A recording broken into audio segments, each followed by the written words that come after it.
Hey everybody, welcome to What's Up Wednesday. This week, I want to talk about a subject that I think will resonate pretty well with everybody. Now, I guess the title of this subject is ignorance versus indifference. And I think that we can probably apply this idea or this concept to many different things in our lives. But from the perspective of leadership and specifically safety management and behavioral management or influence, I want to kind of take a look at the difference between ignorance and indifference and how it maybe affects the way that we address or we handle something. So I think it'd be probably best to kind of define the two first off. So when we look at behaviors, specifically around worker behaviors, ignorance to me is the fact that somebody doesn't know or understand something and they're doing something a certain way because they don't know what the rules are. So, as an example, somebody doesn't realize that hand protection is required to be doing a specific task and they're caught not wearing gloves. They weren't trained, maybe they missed orientation, whatever the reason was, they were ignorant to it because they didn't know that was a rule or that they were supposed to do that.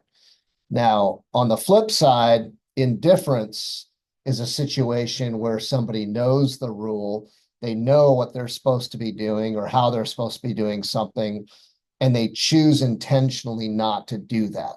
An example would be a fall protection violation.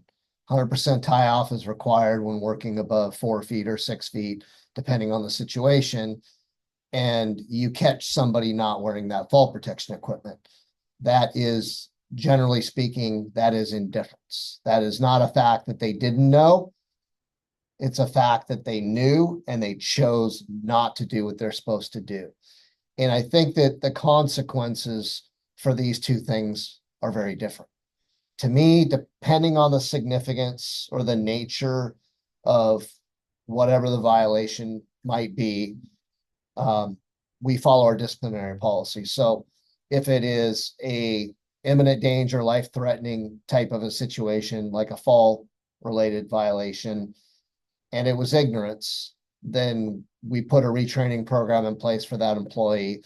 We reinforce what the rules are and why, and we make sure that they understand by demonstration of competency. If we identify that that person was indifferent and that they were in violation, we handle it differently. We follow our disciplinary policy. That may mean that they're verbally notified. It may be that they're given a written notification and a warning, or depending on the consequence, depending on the severity and the consequence of that severity, it may mean termination. And to me, indifference is a very different situation than ignorance. Ignorance, shame on us. We did not do our job of properly training somebody. Indifference, shame on that person for choosing to violate a procedure, a process, a requirement, whatever it may be.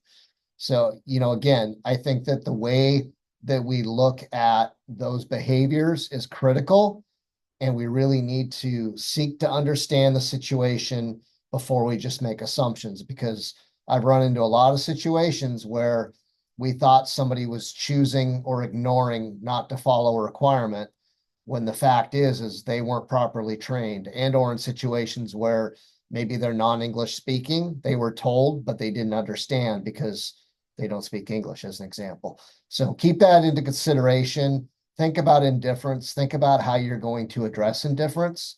I think that you can address it from a punitive standpoint, which is in response to a behavior, or you can use it as an opportunity to train somebody and teach somebody and give them a second chance. Again, we have to follow our disciplinary policies and our requirements of our companies, but it's something to consider. Hopefully that helps. We'll see you next Wednesday.